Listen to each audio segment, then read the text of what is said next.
Hello बच्चों, कैसे हैं आप लोग। मैं हूं अब्दुल सर। आज हम लोग रिएक्शन ऑफ फेनॉल के बारे में पढ़ेंगे। ये केमिस्ट्री के एग्जाम के पॉइंट ऑफ व्यू से बहुत ही इंपॉर्टेंट टॉपिक है, जिसको हम लोग रिएक्शन ऑफ फेनॉल के नाम से जानते हैं। इसमें तमाम ऐसे रिएक्शन होते हैं जिनसे क्या बनता है, कौन सा ऐसा इसमें कंपाउंड बनता है, इसको हम लोग देखेंगे। तो सबसे पहले रिएक्शन ऑफ फेनॉल में ये जानिए, इसमें हम लोग पढ़ेंगे सब्स्टिट्यूशन रिएक्शन।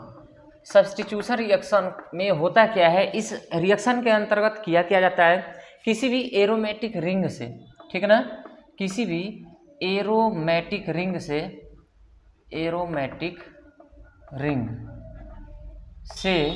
क्या किया जाता है, उसके ऑर्थो या आर्थो ही लिखते हैं, आर्थो पोजीशन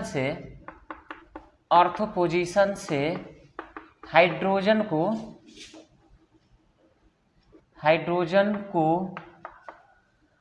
रिप्लेस करके हटाकर क्या जोड़ देते हैं, वहां पे इलेक्ट्रोफाइल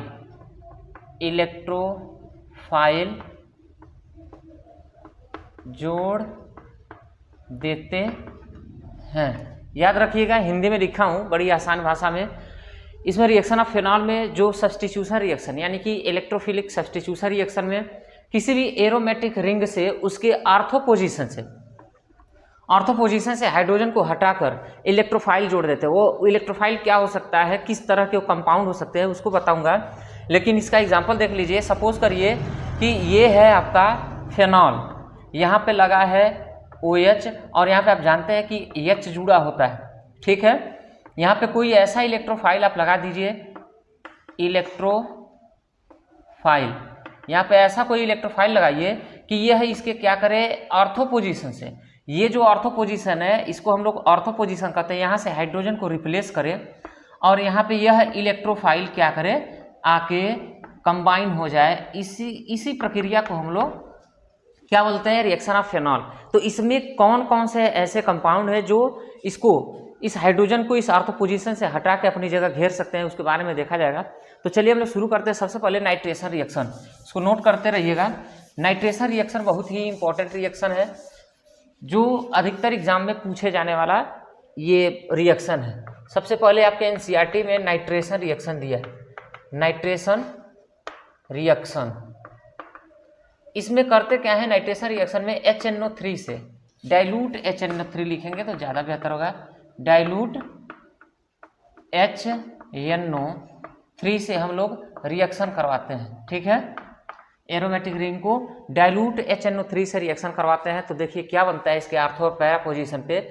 सबसे पहले हम लोग फेनॉल लेंगे, ये हो गया आपका फेनॉल का स्ट्रक्चर, यहाँ OH हो गया, ये हो गया इसका ऑर्थो पोजीशन, ये ऑर्थो पोजीशन है। और इसको हम लोग करवाएंगे रिएक्शन डाइल्यूट HNO3 यानी कि नाइट्रिक एसिड से। जैसे इसका रिएक्शन करवाएंगे, देखिए ऑर्थो पोजीशन पे किस तरह से जाके ऐड होगा।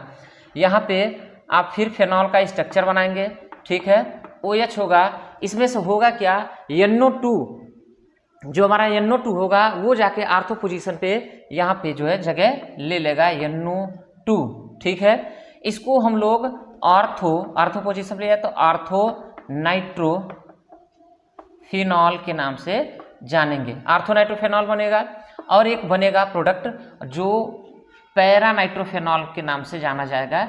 ये हो गया आपका यहाँ पे NO2, ठीक है।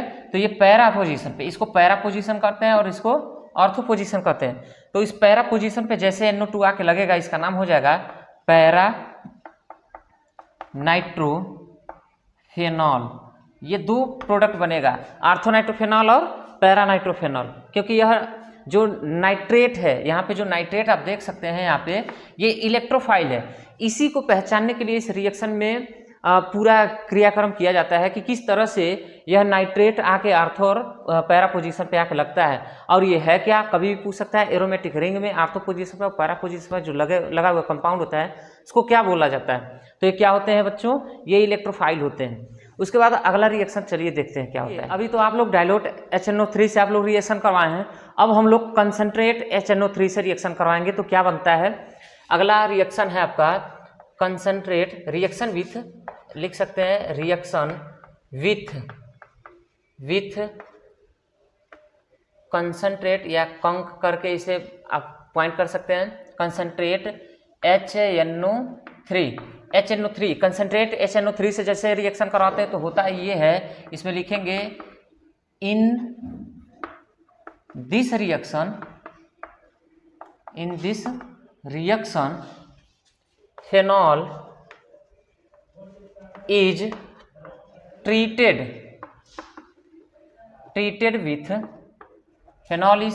with concentrate HNO3 which, अगर लिखेंगे यहाँ पे by which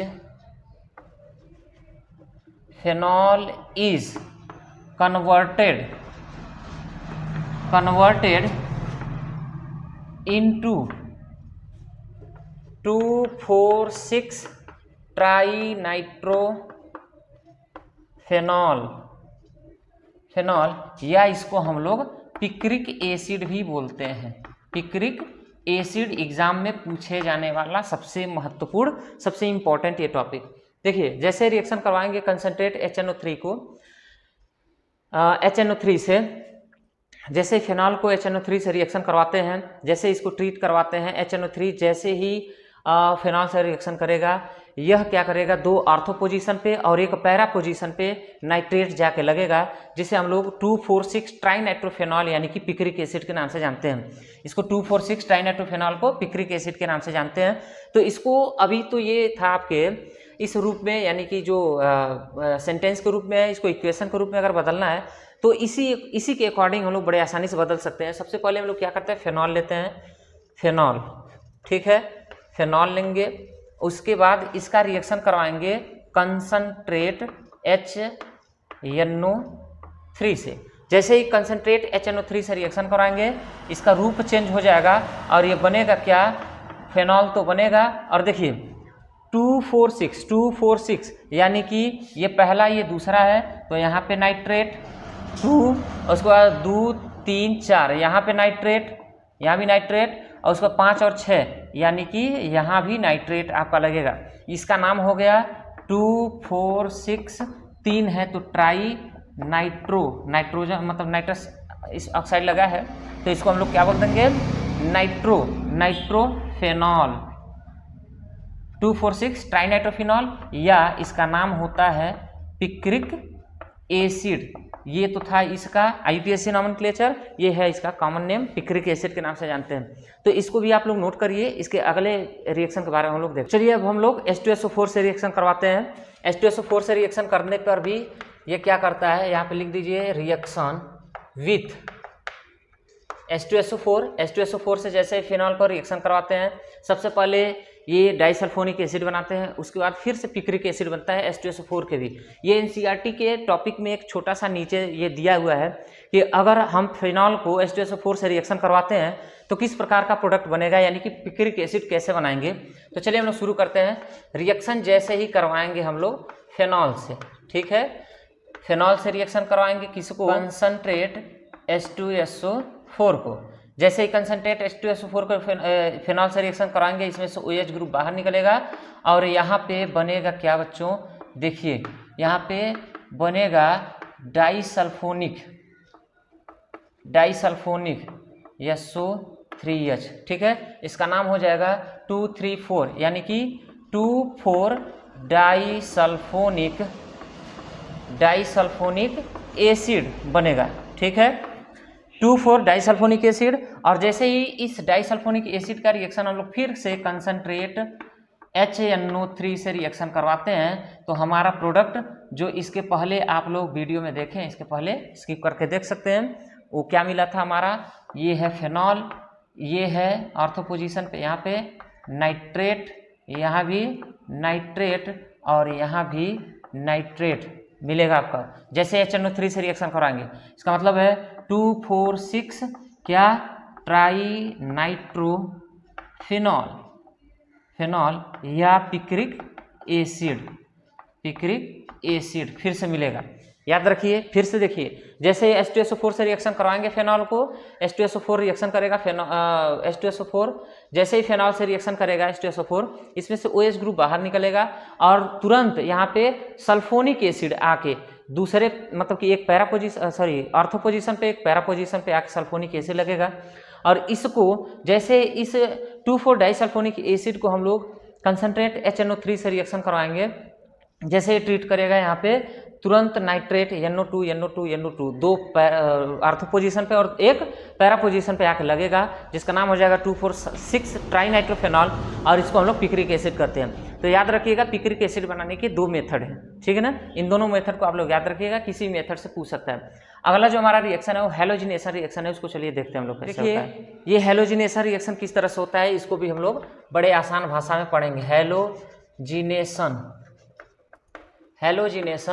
रिएक्शन, ठीक है। हैलोजन इसमें होगा, हैलोजिनेशन रिएक्शन का मतलब हैलोजन, कोई भी हैलोजन, यानी कि ऐसा हैलोजन रखेंगे जो रूम टेम्परेचर पे लिक्विड स्टेट में हो, ठीक है। तो ब्रोमीन लेंगे, इसमें क्या लेंगे हम लोग, ब्रोमीन लेंगे। तो आप लिख सकते हैं इन दिस रिएक्शन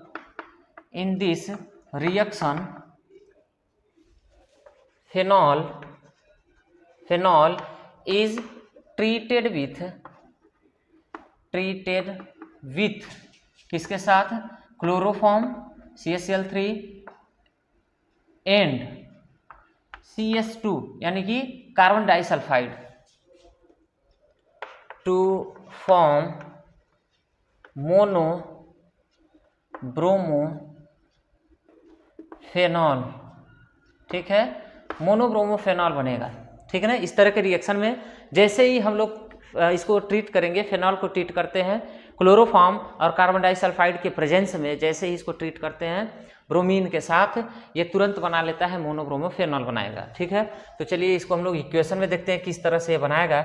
ये हो गया आपका फेनॉल और इस पे ले लेते हैं हम लोग क्या, CHCl3 यानी कि क्लोरोफॉर्म, उसके बाद कार्बन डाइसल्फाइड और ब्रोमीन, ठीक है। जैसे इसको लेंगे ये बनेगा क्या, मोनोब्रोमोफेनॉल बनाएगा, यानी कि फेनॉल जो होता है उसका स्ट्रक्चर इस तरह से, एक पैरा पोजीशन पे ब्रोमीन जाके ऐड हो जाएगा, ठीक है। यहाँ पे 2 लगा दीजिए। जैसे ही यहाँ पे एक इसकी टेम्परेचर भी होती है 273 केल्विन पे, ये टेम्परेचर को ऑब्जर्व करता है। जैसे ही ब्रोमीन से रिएक्शन कराएंगे फेनॉल को, पैरा पोजीशन ऑर्थो पोजीशन पे जाके ब्रोमीन लगेगा, इसको हम लोग ऑर्थो ब्रोमोफेनॉल के नाम से जानते हैं, ऑर्थोब्रोमोफेनॉल। और एक और बनेगा जो क्या होगा, ये हो गया आपका OH, यहाँ हो गया ब्रोमीन, यहाँ पे इसको क्या लिख देंगे, ये हो गया पैरा ब्रोमोफेनॉल,